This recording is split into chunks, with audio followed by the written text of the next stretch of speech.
if you have a product, seriously, all you have to do is just like find the influencers. some girl in a basement to like looks hold cute. it and dance with it. Yeah. That's it. That's the magical formula. I was going to say, I think it's a pretty easy hack then though, right? Yeah, but it's like, You find the person. it's lazy. It's so lazy. You know what though? I would rather take the lazy route than the route that the rest of us have to go through. Sure.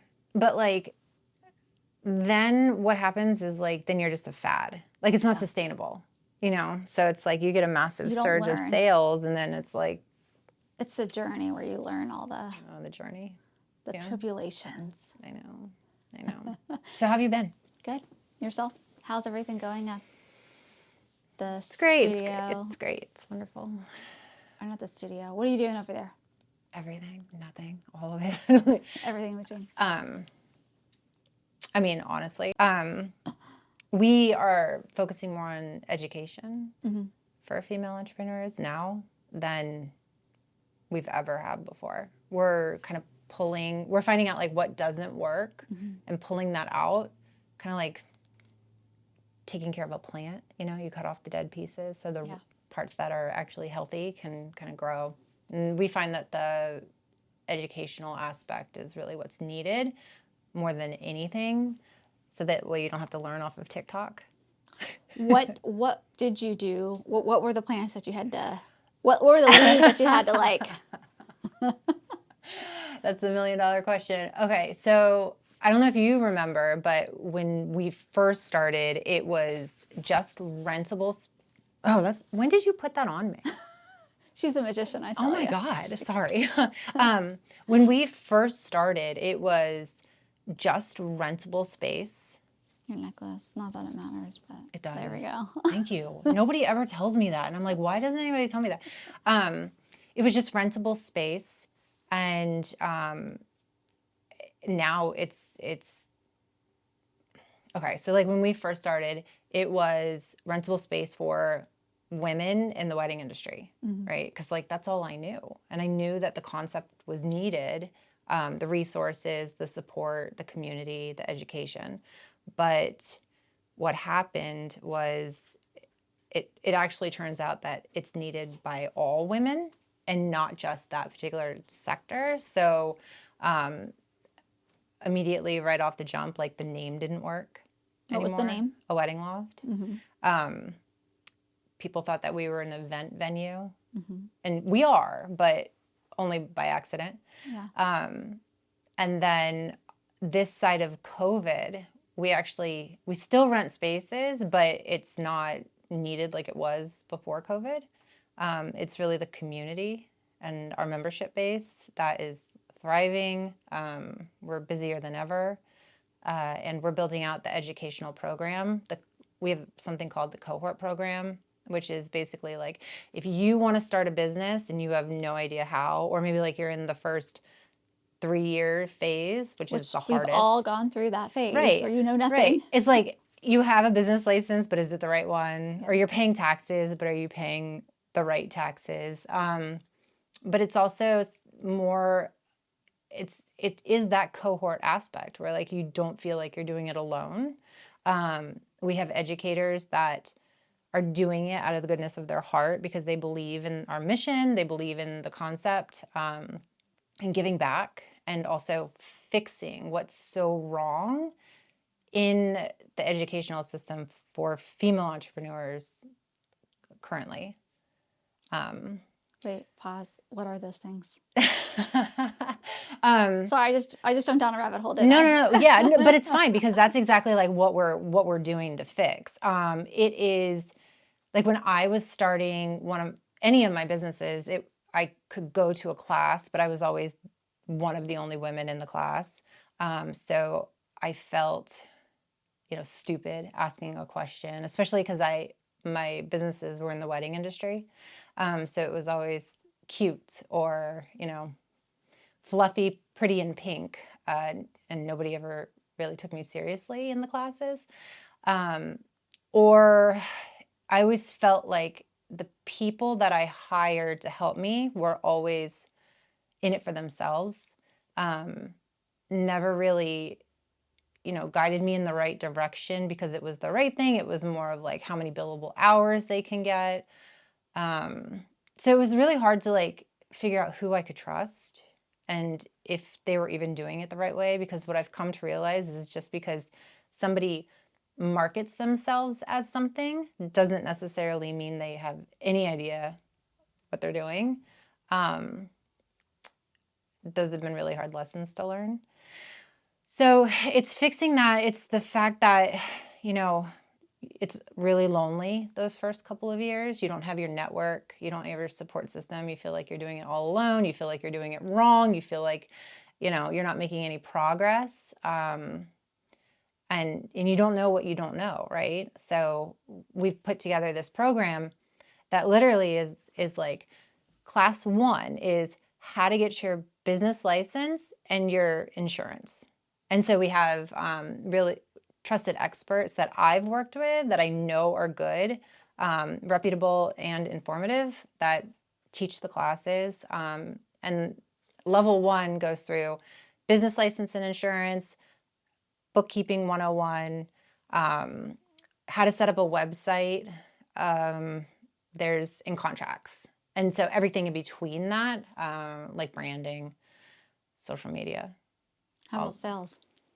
How to bring the money in. So we have our class number 2 is actually a target market and sales funnel. Yeah. Because they need to know who their target market is, which is fascinating because most don't. They're like, anybody that will pay me, but it's not true. Yeah. So, and we've run that class a couple of times. And so now we're really building that out. So that's kind of what the company is becoming, which is really cool. That's exciting. Totally different than rentable spaces. Yeah. But that is part of the journey that we're all going on. I believe they call that a pivot. Pivot. I know. Yeah, I do that quite often in terms of like, I always stick to the foundation, which is photography, video.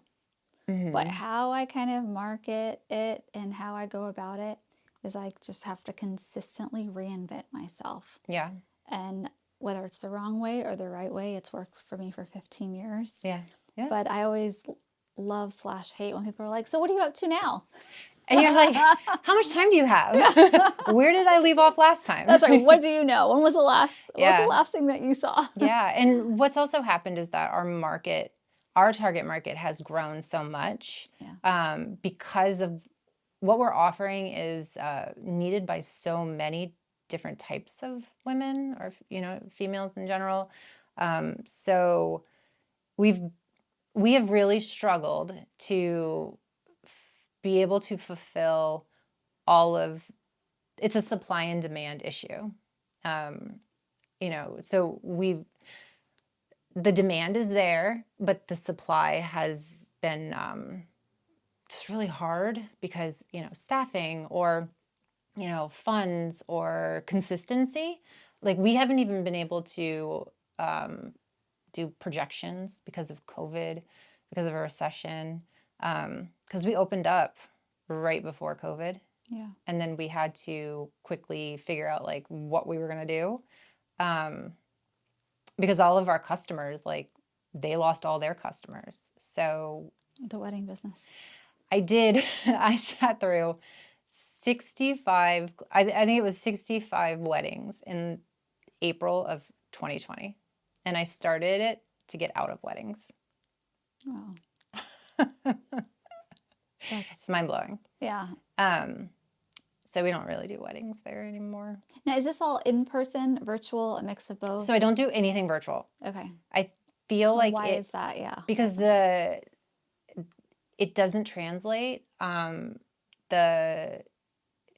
You get more out of like human to human contact, right? Face to face, you pay attention. I personally will end up doing the dishes, or, I'll have a kid just like peeking in through here, or I'm really bad with keeping myself on track, like task management. It's horrible. Yeah. And so we also have incorporated weekly accountability groups, and those have helped a lot. That's actually our secret sauce to the program. Yeah.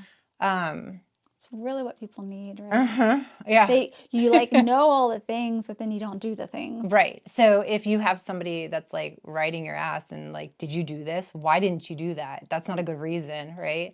And also, so you want to be able to check that box each week. And so we set big goals and small goals, what the students want to accomplish during their time in the program, and then each week they have individual smaller goals.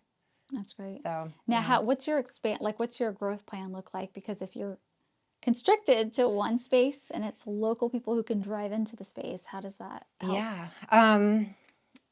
That we're actually working on that right now. It is I don't really want to say too much about it, but technically it's a complete overhaul of the company because the name didn't work. Yeah. We also started a sister company called AWL Creative, and that was more for the female entrepreneur, and that's confusing too. So what we're doing is we're essentially just like breaking everything down and rebuilding. I love that. And based on like what we know works and getting rid of the things that don't work. Well, so my suggestion, I didn't want to say it, you're like, well, we're already doing that, is something to consider as you're breaking it down and pulling it all back together, is having a whole bunch of like remote sites where you build a concept and you're like, okay, this concept works here. Yeah. And so now you're like, I already got it. Yeah. That's what popped in my head. It's a great idea. If it were my business, what I would do is then find start somewhere where you could pop in and make sure things are happening, like regionally, have 10 to 15 sister locations where they're in charge of running it. Yeah. And then kind of expand. It sounds like you've already had this thought process. If I even told you that the plan is to have, this is so stupid, the plan to have one next to every Wegmans that exists. Oh, that's smart. Because if you think about it, like They their already did all the target research. market, like their target market is like me. So, I like that idea. I should do that. But yeah, and like I said, like it's a huge project. Especially because you want to keep it in person. I think that's the key. hardest but the most magical piece about it. Yeah, and we're working on the concept to be a household name, like the go-to brand for women that want to start their business and set up on a structure that is sustainable and real. If they want to go from just a hobby or like a side hustle to it's grown bigger and I need to file taxes. Yeah. What do I do? But I don't think that a lot of women think about that too, is they just think that it's a side hustle, but they don't think about like the liability that they're carrying, delivering a cake or, walking a dog, or doing makeup. Like they think it's just, but if you're taking money for that service, like that is a business operation. So if you do that enough and you make enough money, like you just need to have contracts and you need to have insurance, because somebody, like the risk is just too much, and I don't think that women, I just don't think people, but in my experience, like women just don't think about that. And it's not really that hard if you have people that can help you do it. Or just you need to know that it needs to get done. Like, you know what I mean? Like once you realize, like that could cost me this much.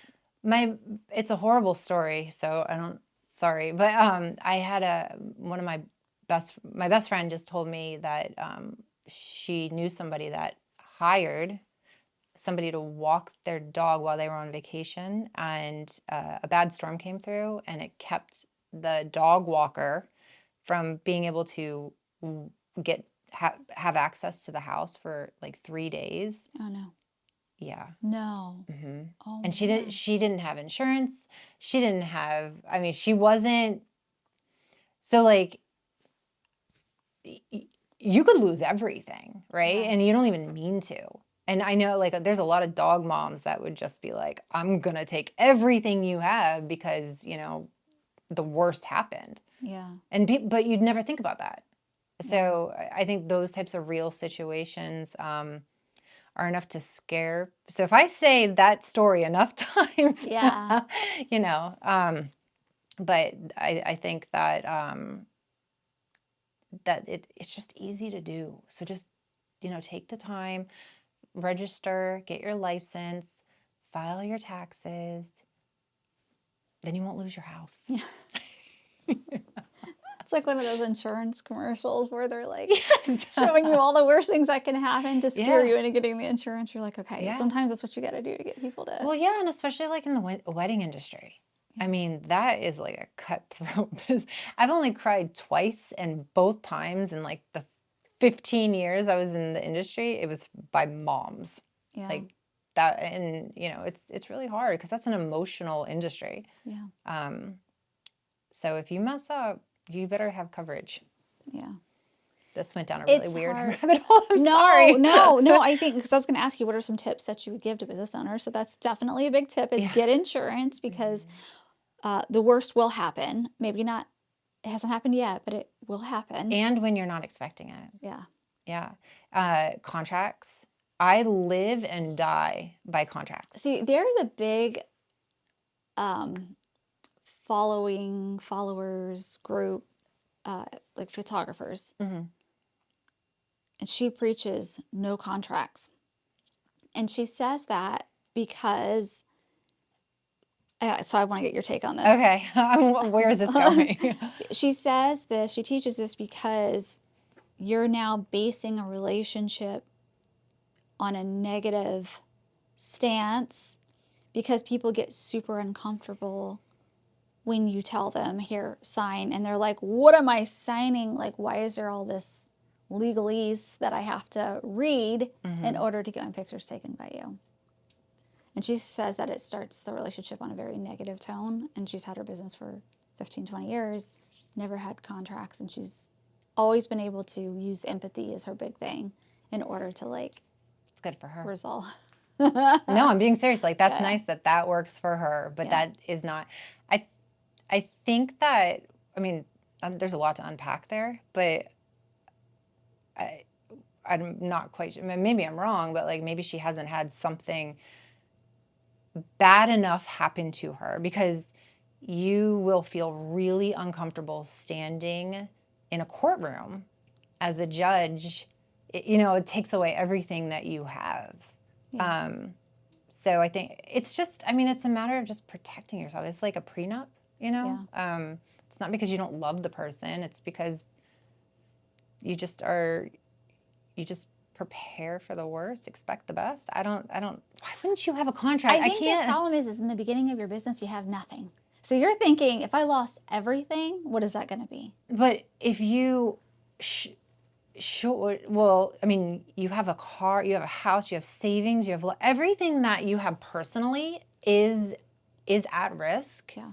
If People you don't realize that. Right. And yeah, exactly. Because you're like, I'm just baking this cake or these cupcakes, cake pops, and I'm delivering them to a birthday party. Cool. But if you give like all the kids food poisoning, salmonella, something, chances are it's going to be a mom that's pretty pissed off, right? And so if you're not an LLC at the very least, to have that liability, that protection, say goodbye to everything. That's a minivan. I know, right? But yeah, and I think like lately that's kind of been my mission is to wake people up at the risk, and it's like, oh, it won't happen to me. Okay, let's find out. It's but it's also like it's $10 a month for insurance, and it's It can be $10 a month. Okay, it depends. Like if you're just starting your business and you don't have a lot, Yes, you know what I mean? Geico will cover you, but that's also why we exist now too, because we have really great experts that can guide you through, what you need based on your business, and that aren't there to sell you anything. Like that's one of our rules, is everybody that walks through our door, the connections that are made are all organic. They're there to help. and not to sell. So because I hate being like pitched or sold or pressured. So it's really important to me that that rule exists, because I want all the women that come in to feel like they're supported, they're safe, and they're not seen as like dollar signs or something to be preyed upon. So we've had to nicely ask, members to leave when we find out those situations are happening, because overall everything inside of our building, it's seen as a safe space to be vulnerable, to ask the stupid questions, and so we don't want somebody that is there just to sell, Yeah. To see those sitting ducks, Yeah. and then our reputation and then the mission just becomes crap. Yeah. So we call it our no sharking policy. We have a So bunch you of allow people to sell. It just has to be done in an organic way where it's not yeah, oh yeah, like like that's how upfront. businesses grow inside of the space. Like we have a bunch of network, like through the co-working, the networking events, just the membership. You meet people, and then you're like, oh, you're a florist or you're a copywriter. I need a copywriter, or like my best friend needs a copywriter. So like that's how the collaborations and the connections happen.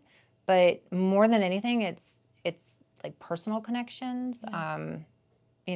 I've had so many members that have gotten pregnant and then had their babies together, raising their babies together. Real community. Yeah. That's awesome. And it's funny because, Eric Bird. Yeah. So he's my business coach. And when we were first like whiteboarding the concept, he's like, so what you have here is a community. And I was like, I hate that word. Don't say that word.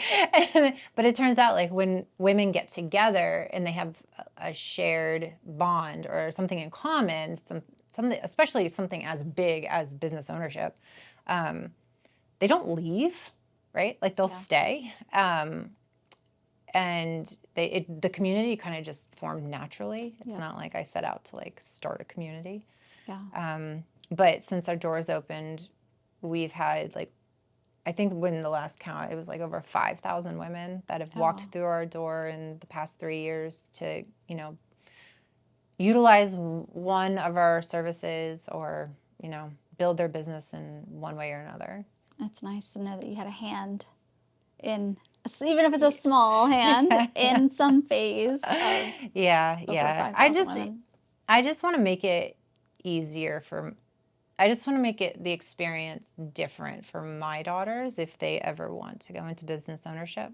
Yeah. Like I don't ever want them to experience like what you and I have experienced. I don't know what your journey has looked like, but it's really it's hard being a woman in business.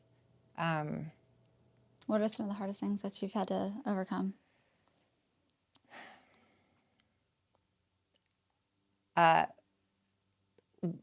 Not being able to be there for my daughters all the time, because I'm a single mom, so I, I can't do it all. Like I can't. Like there's no way. And so having to go to work instead of all the things that the mom, being a mom, PTA moms. Yeah, but like they see it, they come into the space and they see what we're doing, and I think they get it now. They're old enough. So I think the hardest thing is the sacrifice. Like sacrificing the life or the moments, I think, with the girls. But I know this is going to sound really stupid, but I know it's for a greater good, right? Like I know that we're making change. And so that way, if one of them does decide to become an entrepreneur, like it'll be easier for them. Yeah. Then it'll all be worth it, I think. Yeah. But I don't know. No, I think it's true. I think that would probably be the hardest part for me is kind of similar to what you said, is when I'm looking back on it, Not when I was in it, because when I was in it, it wasn't like a rational decision. It was Right. like, oh, yeah, I gotta go do Yeah. this. Like, a client's Yeah. waiting for me. I gotta go, guys. Sorry, love you, bye-bye. But now kind of looking back at it, it's like, how many years did I miss out on my kids' special moments? They don't even think about it. I've asked them Yeah. No, in they subtle don't. ways. They don't. It's they don't, normal to yeah, them, right? They don't care. Yeah. But for me, I'm like, I know. was it worth it? In my case, Yeah. I'm like, oh, I don't know. Like, Well, and I think, okay, so you're right about that, because when I was in the wedding industry and I, was popping out babies, I remember thinking one night, like, as I'm helping other people celebrate something, I'm missing my life, right? Like, and I was like, why am I doing this? Like, I'm missing great moments in my own life to help you have a great moment. Like, that's when I realized, I was like, this doesn't work for me anymore. And so, but with this, I can see every day the impact that we're making, because it's allowed other women to quit their like 9 to 5 and like have the flexibility, or the lifestyle or the confidence that they want, to be better moms, wives, sisters, whatever they want to be, So I see that every day, and that outweighs like any, it just makes it worth it. Yeah. Yeah, That's awesome. So, yeah. Yeah, and I guess to kind of clarify what I said, the beginning stages of building the business, at this point, I've got such an amazing team and support system around me that when I need to take 2 days or a day or... God, and that's hard. Yeah. Right? Like, how long did it take you to get to that point? Probably the first 7 years I was grinding, like nonstop. Yeah. It's hard to find a good, like, good people to make and a I've good had team. I've had... Oh, yeah. Me too. My team hasn't been with me for 8 years. I've gone through phases, and they're not that any of them have ever been bad people, just not been good fit for this team here. Yeah, right. And I think that it takes, they have to be able to understand the way that you operate, and you have to understand the way that they operate. Like, it is really a human thing. And so, yes, I finally have the team that's going to get me there, and keep me there. And that's been, like, it's just a shift that you can't explain, because I know that I can just call one of them and be like, you can handle it. Yeah. Like, I went on vacation for a week unexpectedly, and I like texted them. I was like, I'm going out of the country. You got luck. it. Yeah, and they're flawless. Like, they can pick up and run it. Now that is liberating. Yeah, that was the first time ever. But just, I think it's also I'm extremely transparent with them, all of them. We talk about what our numbers are, sales, all of it. I don't believe that there should be any secrets. I also, I tell them when they're doing things wrong, but I really tell them when they're doing things right. Yeah. And so that way they know that it's not bullshit, like, it's real. I talk to them like people, not employees. I don't even call them employees. And I think that makes the biggest difference. It's a we, not an I.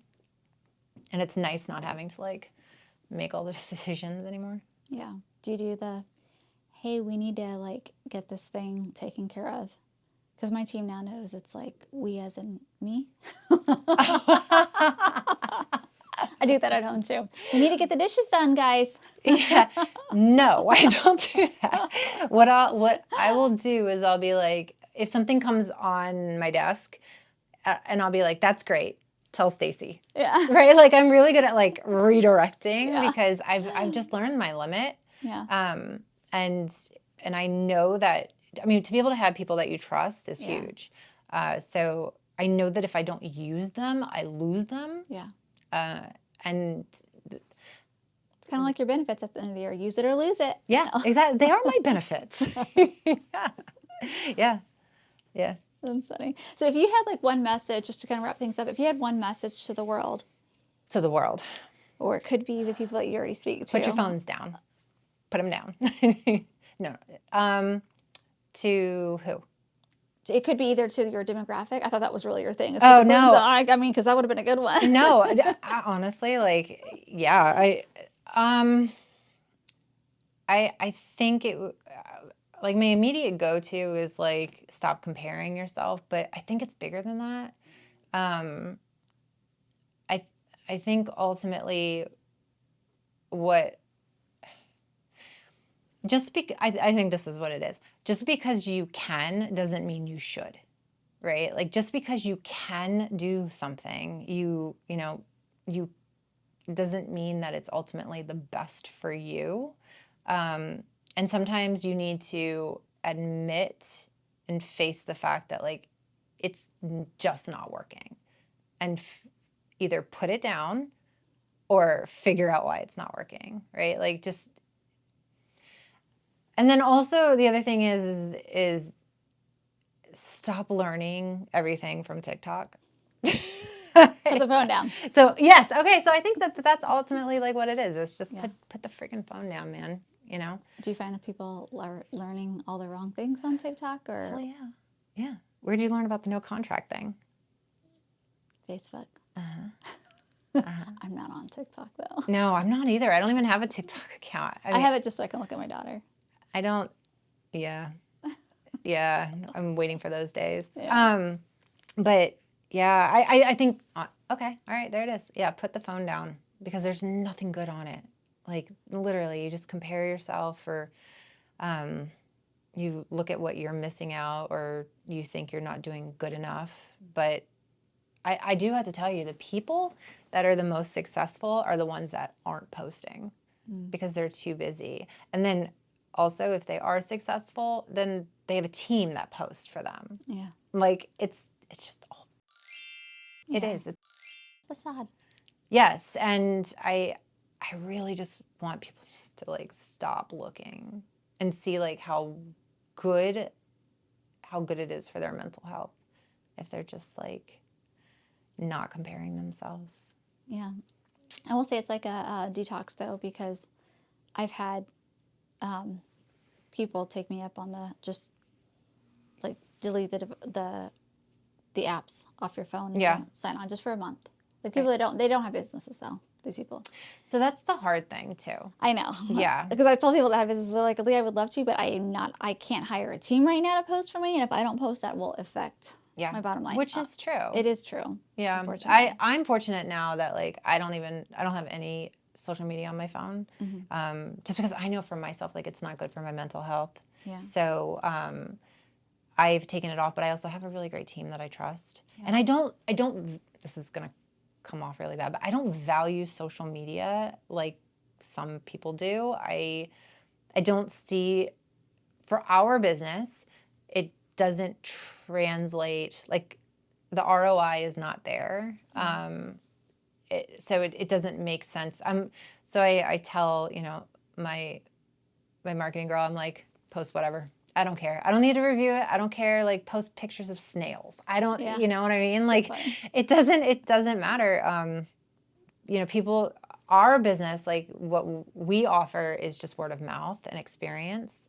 And nothing we post online is going to like make them want to come in if they don't want to come in, Yeah. So just put your phones down. Put your phones down. Love it. Thank you so much for being on the show. That was a lot. I'm sorry. No, I loved it. And it's going to like hit home with, I know, so many people. So. Yeah.